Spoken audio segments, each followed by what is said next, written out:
میرے بھائی بہنوں، اس رات میں سارے رمضان میں بخشش ہوتی رہتی ہے، لیکن اس رات میں 4 آدمیوں کی بخشش نہیں ہوتی، باقی سب کی ہو جاتی اہل ایمان میں سے۔ تو 4 آدمیوں کی بخشش نہ ہونے کا مطلب یہ ہے کہ اگر یہ توبہ نہیں کرتے تو ان کے لیے معافی کوئی نہیں، اگر یہ توبہ کر لیں تو ایک دم معافی، ان کو بھی اللہ کی رحمت ان کو اپنے چھاؤں میں لے لے گی۔ پہلا ہے مدمن خمر، جو مستقل شراب کا عادی ہو، مستقل شراب پینے والا یا کوئی بھی نشہ کرنے والا جو آدمی کو مفلوج کر دیتا ہے۔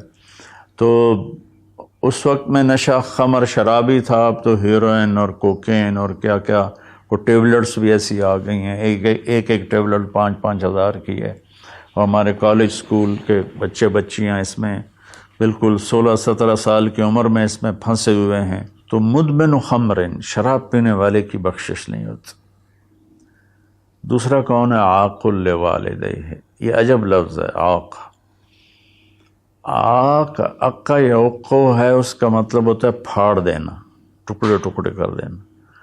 تو اس سے مراد وہ اولاد ہے جو مسلسل نافرمانی کر کے ماں باپ کے دل کو توڑ دیتی ہے اور چیر دیتی ہے۔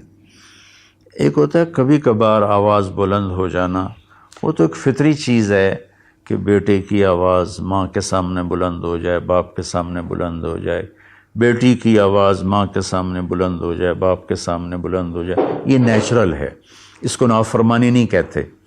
یہ ایک وقتی طور پر ہوتا ہے، پیچھے وہ ان کو پھر بیٹے کو خیال آتا ہے تو وہ معافی مانگتا ہے جا کے، بیٹی کو خیال آتا ہے وہ معافی مانگتی ہے جا کے ماں سے، تو ان کو نافرمان نہیں کہتے۔ عاقہ وہ مرد، وہ عورت، وہ لڑکا، وہ لڑکی جو اپنے باپ اور ماں کے دل کے ٹکڑے ٹکڑے کر دے۔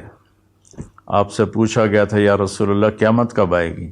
آپ نے فرمایا اللہ کے سوا کوئی نہیں جانتا۔ آپ نے فرمایا تو کوئی نشانی؟ تو وہ پوچھنے والے نے عرض کیا یا رسول اللہ کوئی نشانی بتا دیں، تو آپ نے فرمایا جب تم یہ دیکھو کہ بیٹیاں ماؤں سے نوکروں جیسا سلوک کریں، یا خاص طور پر بیٹی کا لفظ استعمال کیا، بیٹے کا نہیں، کہ بیٹے عام طور پر ہی سرکش ہوتے ہیں، بیٹیاں عام طور پر فرمان بردار ہوتی ہیں۔ تو آپ نے فرمایا جب تم یہ دیکھو کہ بیٹیاں بھی ماؤں کی دل شکنی کرنے لگ جائیں اور عرب کے بدو لمبی لمبی عمارتیں بنانے لگ جائیں، تو سمجھنا کہ قیامت قریب ہے۔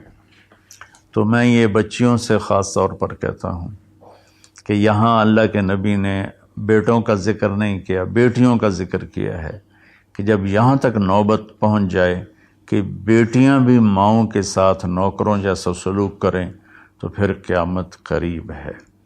تو یہ بہت کامن ہو چکا ہے ہمارے گھروں میں، کیونکہ اس موبائل نے اور یہ کمپیوٹر نے، انٹرنیٹ نے ہماری ساری زندگی اس کے اندر کھپا دی ہے۔ ہمیں رشتوں کا لحاظ نہیں، رشتوں کی قدر نہیں، ایک دوسرے کے پاس ادب نہیں۔ میں جب بہت چھوٹا تھا تو میں نے اپنی ایک پچھلی نسل جو اب ساری ختم ہو گئی ہے، تو ان سب میں اپنے ماں باپ کا اتنا ادب ہوتا تھا کہ کوئی ان کے آگے چوں نہیں کرتا تھا۔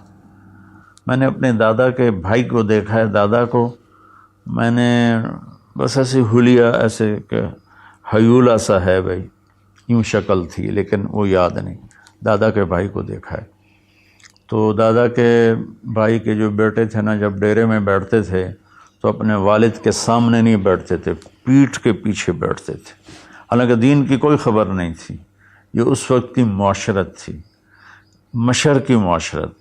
اب بھی آپ جائیں تھر میں تو ہندو عورتیں ہوں گی، جب گاڑی آئے گی تو ایک دم اپنا گھونگھٹ نیچے کر لیں گی، حالانکہ ہندو عورتیں۔ یہ تہذیب مشرق ہے۔ تو اسلام تو ویسے ہی عریانی فحاشی کی اجازت نہیں دیتا، تو ہماری تو مشرقی تہذیب بھی اس بات کی حامل ہے کہ عورت حیا کے پردے میں چھپی ہوتی. اور اللہ نے مجھے تاریخ پڑھنے کا بہت موقع دیا. دنیا میں یہ جو راجپوت قوم ہے یہ آرین ہے.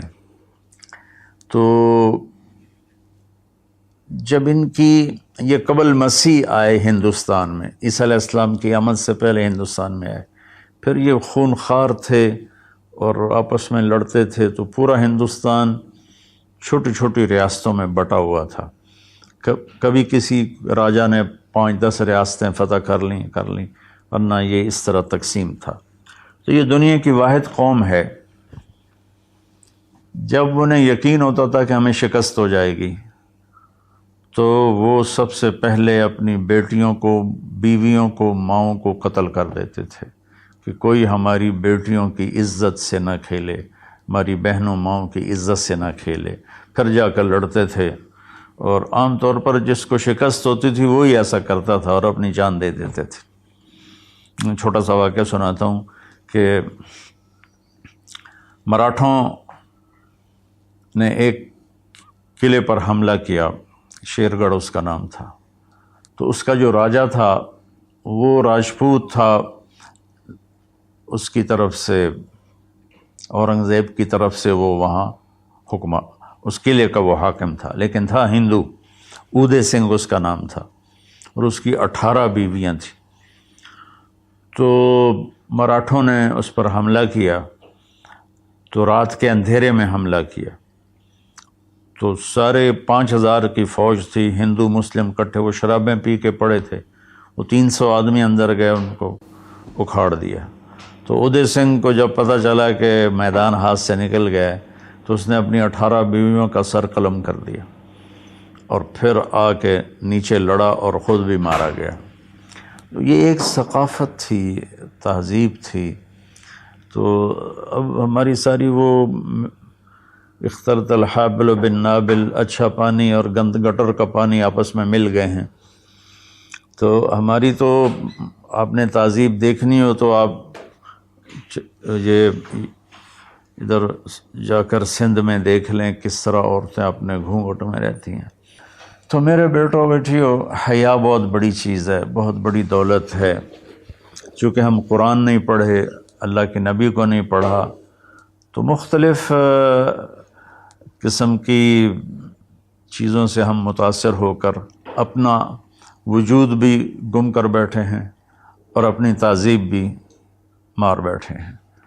تو دوسرا شخص جس کی بخشش نہیں وہ ہے جو ماں باپ کے دل کو ٹکڑے ٹکڑے کر دیتا ہے. تیسرا ہے قاطع رحم، جو رشتوں کی پرواہ نہیں کرتا، رشتوں کو توڑتا ہے، بدتمیزی کرتا ہے، گالی گلوچ کرتا ہے، اور کبھی بھائی سے لڑتا ہے، کبھی ماں سے لڑتا ہے، کبھی باپ سے، کبھی چچا سے، کبھی تایا سے. ماں اور باپ سے جتنے رشتے بنتے ہیں نا وہ ذوی الارحام کہلاتے ہیں. تو جو اپنے رشتوں کی قدر نہیں کرتا اور ان کو ذلیل کرتا ہے تو اس کی بھی بخشش نہیں ہوتی. چوتھا ہے الشاحن.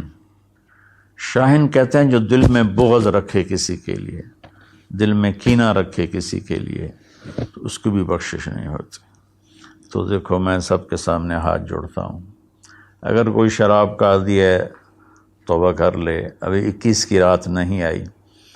اگر کوئی ماں باپ کو ناراض کر کے بیٹھا ہے تو ان کے پاؤں پکڑ کے راضی کر لے.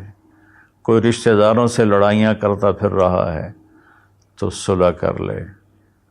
کوئی کسی کے بارے میں دل میں کینہ رکھتا ہے، بغض رکھتا ہے، تو اپنے دل کو صاف کر لے.